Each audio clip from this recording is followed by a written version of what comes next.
Hi guys, welcome to Birmingham Boiler Fix. I've been asked to have a look at this Worcester-Bosch. There's no heating or hot water. It just goes into reset as soon as you turn it on. So I gotta diagnose this and I'm gonna repair this, and it's an on the job video and hopefully you'll enjoy it. And if you do enjoy it, don't forget to like and subscribe.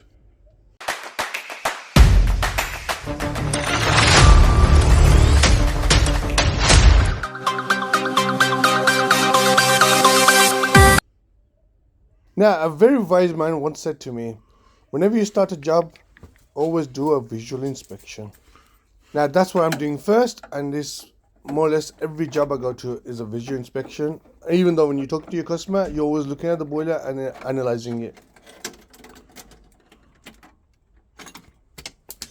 Oh no, I'm gonna find that.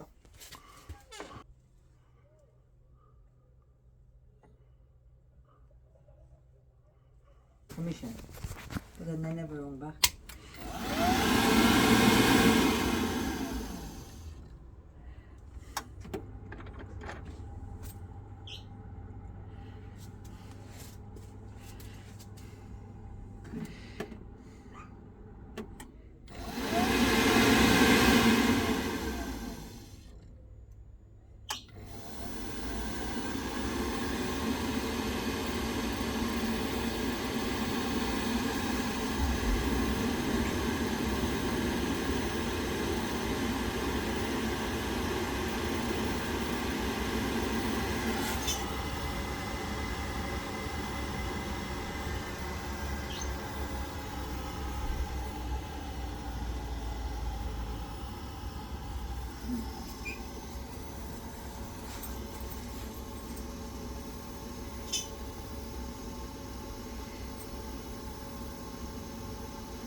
Now the boiler did fire up and it stayed on for about a few minutes, and then after that it just goes into a lockout.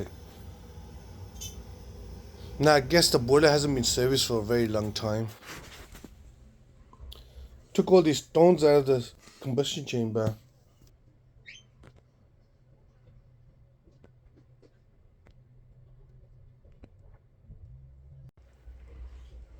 Anyway, the flue stack was faulty, hence why the boiler was going into a lockout, and obviously you could see the amount of rust on it. That needed changing. So I bypassed it as a temporary repair because I didn't have a start in my car, and the elderly lady needed some heating or hot water. That switch has never been switched on in about 2 years, so there's been hot water and heater. Right, I've got the new flue stack. Put that in and I tested it and it's all working fine after that. Yeah. Now guys, if your boiler is broken down in Birmingham, South Birmingham, don't suffer in cold, give us a call. We repair all your favourite boilers from Biasi, Baxi, Worcester-Bosch and many more. Now if you guys enjoyed the video, don't forget to like and subscribe. Guys, just change the flue stack on that. It's all working fine now. It's fired up. So we sorted this one out. So Birmingham Boiler Fix.